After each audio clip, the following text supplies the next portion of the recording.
Bom, há pouco mais de uma semana para as eleições, o debate fica ainda mais intenso no Brasil, principalmente após a reportagem que assistimos e também a matéria da Folha de São Paulo que acusa empresários de financiar ataques ao PT no WhatsApp em apoio a Jair Bolsonaro. O candidato do PSL lidera com folga as pesquisas eleitorais. E esse é o tema do debate com o vereador de Porto Alegre pelo PT, Adelicel, e o advogado Vinícius Boeira.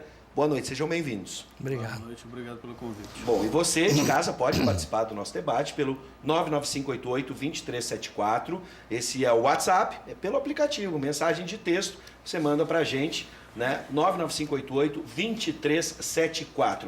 Bom, mais uma vez, sejam bem-vindos. E vamos começar com a primeira questão, né? O candidato do PSL aparece com vantagem considerável em todas as pesquisas de intenção de voto. Pergunto para vocês qual o impacto, né, que a reportagem da Folha de São Paulo, que acusa o empresário de financiar ataques ao candidato do PT, pode causar nessa reta final. O que vocês esperam nesses 10 dias que faltam? Começo com o doutor Vinícius, depois o vereador Adelino. Uma boa noite novamente, é um prazer retornar ao programa. Uma boa noite aos telespectadores. Uma boa noite ao meu amigo Adeli. Eu vejo que o cenário eleitoral ele vinha se desenhando desde o início das primeiras pesquisas para esta configuração que nós vemos hoje, né? Com os dois candidatos das maiores forças ideológicas hoje presentes na sociedade brasileira, e isso não foi novidade. Também a vantagem que o candidato do PSL obteve e tem obtido em todas as pesquisas não surpreende ninguém. Todo mundo que observou a movimentação das manifestações em prol do candidato, tanto nas ruas, as manifestações pela internet, nas redes sociais como o WhatsApp ou até mesmo o Facebook, via que havia uma movimentação muito maior de apoiadores do Bolsonaro do que de qualquer outra candidatura. Eu vejo que esta denúncia que foi feita pela Folha de São Paulo, e principalmente o oportunismo das ações do PSOL, do PDT, pedindo a cassação do candidato do PSL, é, na verdade, uma tentativa de mudar o discurso, né? Mais ou menos o que aconteceu quando do impeachment da ex-presidente Dilma Rousseff, que no momento em que eles sentiram que já havia se tornado irreversível o impeachment, o PT mudou o discurso e passou a dizer que aquele movimento era um golpe para poder construir um discurso para sua militância e poder manter a militância ativa e poder construir uma nova identidade. Nesse momento, como se tornou irreversível, a vantagem vem ampliando pesquisa após pesquisa. Na última que nós vimos, estava quase 20 milhões de votos de diferença em favor do candidato Bolsonaro. É absolutamente irreversível neste momento. O que me parece é que as forças de oposição ao candidato se reuniram e estão tentando construir uma forma de discurso para já produzir a oposição ao seu governo e também para poder fazer uma nova construção histórica, ou seja, vamos tentar deslegitimar a eleição do candidato, vamos dizer que a eleição não foi legítima, que houve manipulação do resultado, seja de que forma for, nesse momento através de utilização indevida de mensagens de WhatsApp, mas na verdade isso é uma tentativa de construção já da oposição a partir do 1º de janeiro, que começou agora, tendo em vista a irreversibilidade do resultado, né? Então, eu não quero entrar no mérito de quem mandou ou não mandou, até porque nós estamos no início de uma investigação, não existe a possibilidade de se fazer cassação da candidatura, qualquer investigação vai demorar muito tempo, ou seja, só uma investigação muito mais simples, que foi o atentado à faca que o candidato recebeu há pouco mais de 40 dias atrás, até hoje não conseguiu se evoluir muito. Tu imagina numa investigação que vai precisar de técnicos em informática, conhecimentos específicos, quer dizer, uma investigação que vai levar muito tempo. Na última eleição à presidencial, que foi alegado fraude nas urnas, levou mais de 3 anos para se chegar a qualquer conclusão do inquérito. Então não tem no meu ver, isto não vai mudar o resultado da eleição de domingo próximo. Vereadora, sua opinião. Em primeiro lugar, é importante que a gente possa fazer esse debate, ainda mais com o Boeira aqui, porque nós temos que ter, nesse momento, muita tranquilidade para fazer qualquer debate. Eu acho que a polarização, ela não tem ajudado em nada, e num programa de TV, o telespectador também não ganharia. Muito menos ganhará qualquer pessoa que passa, às vezes, horas lendo recados e recados infindáveis, repetitivos, em grupos de WhatsApp, Facebook, seja lá o que for. Isso está cansando e eu acho que as pessoas vão tomar um cansaço até o dia 28, que se tornará quase insuportável. Que, evidentemente, havia indícios de processos tipo robôs, contas indevidas que mandavam recados, isso é evidente. Mas eu quero voltar um pouco na história antes dessa onda de fake news. Quero voltar a 2013, as chamadas Jornadas de Junho.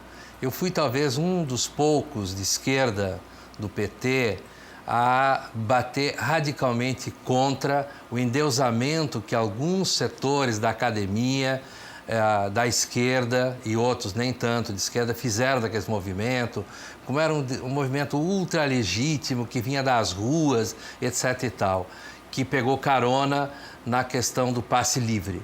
Eu já dizia, aqui há infiltrações claras, há movimentos conectados, inclusive em nível internacional, há financiamento internacional, daí surgiu MBL, vem para a rua, não sei o que lá. Hoje fica evidente que elegeram pessoas que lá diziam que não tinham nada a ver com política, não tinham ideologia, não tinham partido político, todos escolheram um partido político mais à direita, a maioria deles, ou bem de direita, extrema direita, hoje serão parlamentares no Congresso Nacional. O Congresso Nacional será muito diferente, com uma bancada, a segunda maior bancada é deste PSL, que não é um partido, porque ele foi montado exatamente para uma candidatura, assim como o PRTB também, do vice, é um partido que era ultra marginal, não tinha peso nenhum, entende? Corriam por fora de qualquer coisa.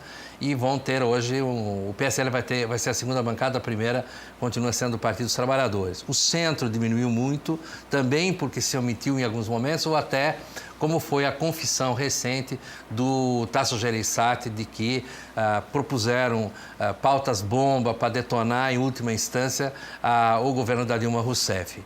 Então, acho que tem todos esses problemas que estavam aí, muita gente não viu, não teve uma leitura correta desses movimentos. Eu li um texto de uma professora que eu respeito por demais, da USP de São Paulo, urbanista, e que acabou escrevendo, endeusando, como outros aqui no Rio Grande do Sul, chegaram a escrever textos, livros e artigos sobre isso. E a gente viu no que deu. Violência começou ali, tá? E ela ficou muito escondida porque as pessoas usavam máscaras, usavam a cara tapada e coisa do tipo. Isso não contribui para a democracia. A minha grande preocupação hoje, até a eleição e depois da eleição, é uma só: democracia. Inclusive, há estudos.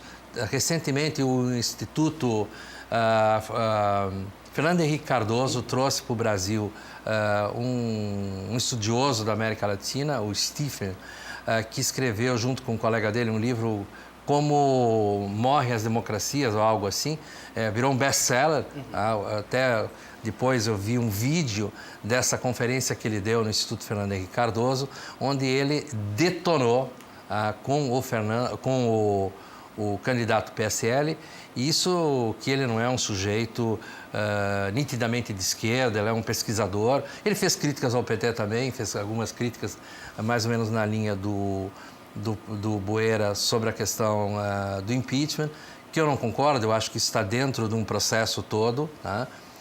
Que foi maquinado, foi organizado. Hoje nós temos que nos dar conta que tem um processo internacional de direitização da política. O Brexit teve uma influência de propaganda externa, porque depois que a posição do Brexit ganhou, o povo não sabia o que fazer. O próprio governo teve dificuldade, o que vai fazer exatamente, como se retirar do mercado comum europeu, inclusive hoje pediu para protelar por mais. Exatamente. Então, é um exemplo. O caso dos Estados Unidos com o Trump, todo mundo gozava, imagina, esse bufão não vai ganhar a eleição. Ganhou a eleição. Né? Me permite uma parte? Sim, claro, Bueira. Eu acho que essa mudança é uma mudança irreversível que está acontecendo e o Brasil vai ter um case mundial com esta eleição deste ano. A gente começou a observar que as redes sociais, a internet, começaram a passar a ser muito importantes na política quando da eleição do ex-presidente americano, o Obama, onde a campanha do Obama foi toda feita em cima do Facebook. Yes, we can. E com aquele o slogan Yes, we can, o bordão Yes, we can. E ninguém conseguiu entender aquele tipo de propaganda naquele momento. Ou seja, o Obama conseguiu, com robôs e agências de publicidade especializadas em mídias sociais e internet, conseguiu fazer uma revolução naquela eleição que ninguém entendeu naquele momento. Logo a seguir veio o Brexit, veio também a eleição do Trump, que todo mundo desacreditava e foi utilizado também muito as redes sociais. Agora, a revolução que foi feita no Brasil, porque todos os analistas, ou a maioria dos analistas, chegavam à conclusão de que o tempo de televisão era o determinante. Né? Ou seja, nós olhávamos há 5 meses atrás, 4 meses atrás, quando começaram a se conformar as alianças, né? Até um pouco antes do registro da candidatura, quando o Alckmin conseguiu aquele tempão todo, o Meirelles conseguiu todo aquele tempo de televisão, todo mundo acreditou, não, isso vai reverter, vai mudar. E o que nós vimos? Os maiores tempos de televisão foram um fiasco, ficaram abaixo do Cabo Daciolo. Agora tem um detalhe, eu quero voltar ali no vereador, vamos pegar esse gancho sobre a televisão, que é justamente essa questão que eu quero entrar. Uma das disputas que a gente vê nas redes sociais, nessa disputa discursiva, é sobre o debate, a presença no debate. Hoje tem sido uma bandeira, por exemplo, dos apoiadores de Fernando Haddad, a presença de Bolsonaro nos debates. E aí vem a questão, né? O tempo de televisão para a propaganda eleitoral realmente parece não ter surtido efeito. Agora, a partir do atentado com Jair Bolsonaro, a gente viu um candidato que não tinha espaço na televisão ganhar mais espaço nos telejornais, por exemplo. Né? A gente vê, então, a televisão sendo usada de uma outra forma. E mesmo assim, o Bolsonaro, antes do atentado, era desconhecido pela mídia. Quando a mídia tradicional dava as pesquisas, dizia, um candidato A tem tanto e o Lula terá tanto. Ou seja, naquele momento o Lula ainda era o candidato. Era o candidato, né? E estava liderando. É. Né? A pesquisa da Datafolha, divulgada ontem sobre a intenção de voto para presidente no segundo turno, também levantou a opinião dos eleitores sobre a participação dos candidatos nos debates. 67% dizem que a participação dos candidatos é muito importante e 23% afirma que mudariam o voto em função da participação no debate. Como é que vocês analisam não só o debate, mas essas outras formas de se fazer campanha através de grandes meios como a televisão? O debate é uma dessas formas. Vereador. Eu volto à questão da liberdade de expressão, eu volto à questão da democracia, eu volto à questão da informação.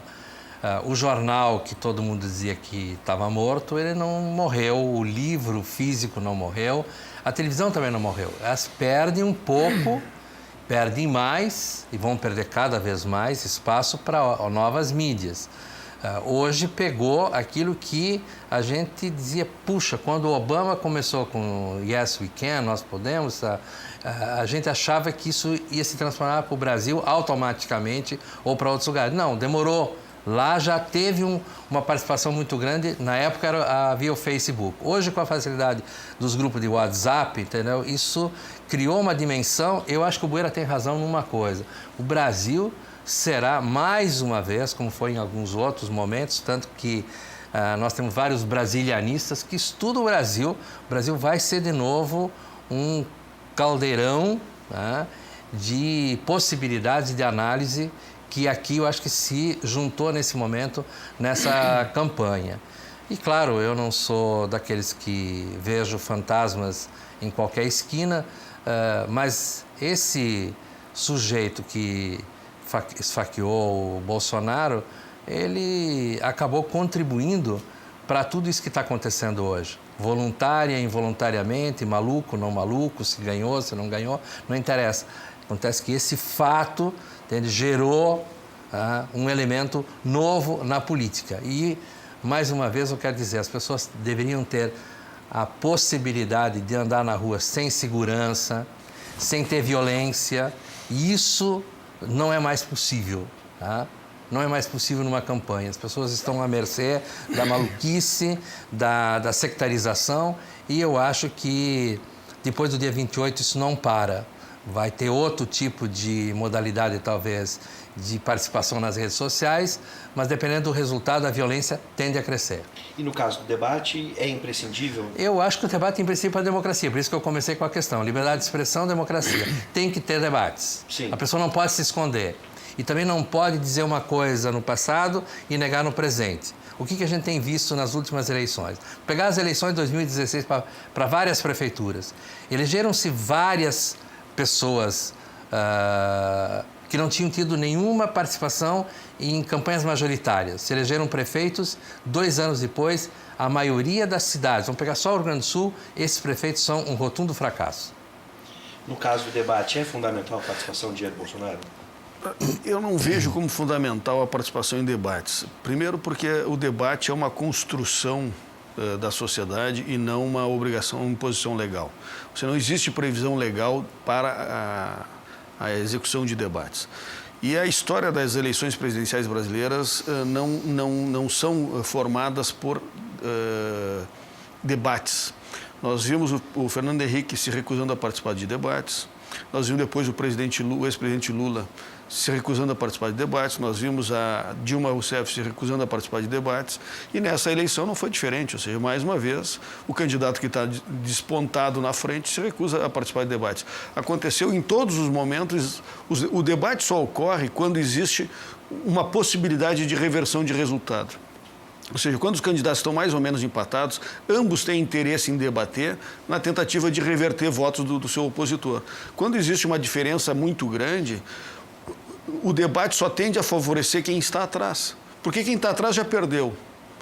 Ele pode vir a ganhar alguma coisa. Agora, quem está na frente já ganhou. Não tem interesse em debater. E no momento que nós estamos vendo hoje, onde nós não dependemos mais da grande mídia tradicional, há alguns anos atrás, antes da existência das mídias sociais, da internet, do YouTube, toda a atenção ficava voltada para as mídias tradicionais, era rádio, jornal e televisão. Hoje as pessoas se informam por outras formas. Hoje existem revistas digitais, jornais digitais e existem outras formas de buscar informação que não mais em sites independentes, que não mais a informação da forma tradicional. Então o debate acaba ocorrendo de outras formas e é um debate permanente. Ou seja, nós vemos, hoje em dia, nós vemos um debate no Twitter entre os dois candidatos. Não precisa se ter o debate ao vivo na televisão. Nós estamos vendo o embate dos dois nas redes sociais. O Jair Bolsonaro e o Fernando Haddad ficam um rebatendo o outro, discutindo nas redes sociais. Então, o debate de verdade já está ocorrendo, que é o debate da vida, do dia a dia. Agora, o debate nas redes, na televisão, na verdade, tende a favorecer só as próprias emissoras que vão vender espaços de televisão. Não vejo, assim, um grande diferencial. Até porque, com o volume de informações e a facilidade de acesso, todo mundo sabe o que cada um pensa hoje. E respondendo aqui ao que o Adelio falou, eu vejo que o Brasil e o mundo, o Brasil não se desloca do mundo, o Brasil faz parte do conjunto, né, por óbvio, mas a tendência é que em todas as eleições da última década começou-se a deslocar o centro do poder para mais à direita e algumas décadas atrás se deslocou mais à esquerda, isso é óbvio, ou seja, é um deslocamento natural, é uma senoide, mais e menos, mais um e menos um, a tendência é a conformação. Agora ficou... Mas, só para concluir. Sim. Mas eu vejo que o que está ocorrendo em nível mundial é uma guerra cultural. Sim. E esse é o centro da questão. Em todas as eleições, o que está se discutindo, na verdade, é o embate cultural. Eu tenho só mais um minuto e eu quero garantir a participação do... Não, é bem simples e eu acho que isso daria um debate posterior ao dia 28.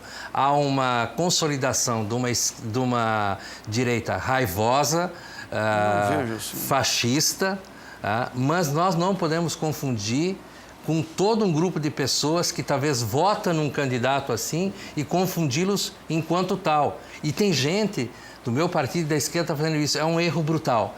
Nós vamos ficar numa bolha e ficar xingando os outros. Não, nós temos que apartar aqueles que não servem para a democracia, que rompem com os princípios e um grande setor da população que, como diz o Boeira, migrou mais para para uma posição de direita, não necessariamente ideológica, mas, dada a conjuntura, foi para esse lado. Bom, vereador, é sempre um prazer recebê-lo. Da mesma forma, doutor, e aqui a gente estabeleceu um debate em alto nível. Acho que aqui fica um exemplo para que a gente possa continuar, como bem disse o vereador, exercitando esse debate, seja qual for a sua perspectiva ideológica, sem raiva, sem ódio. Muito obrigado, vereador. Obrigado. Muito obrigado, doutor. Muito obrigado. Sejam sempre bem-vindos.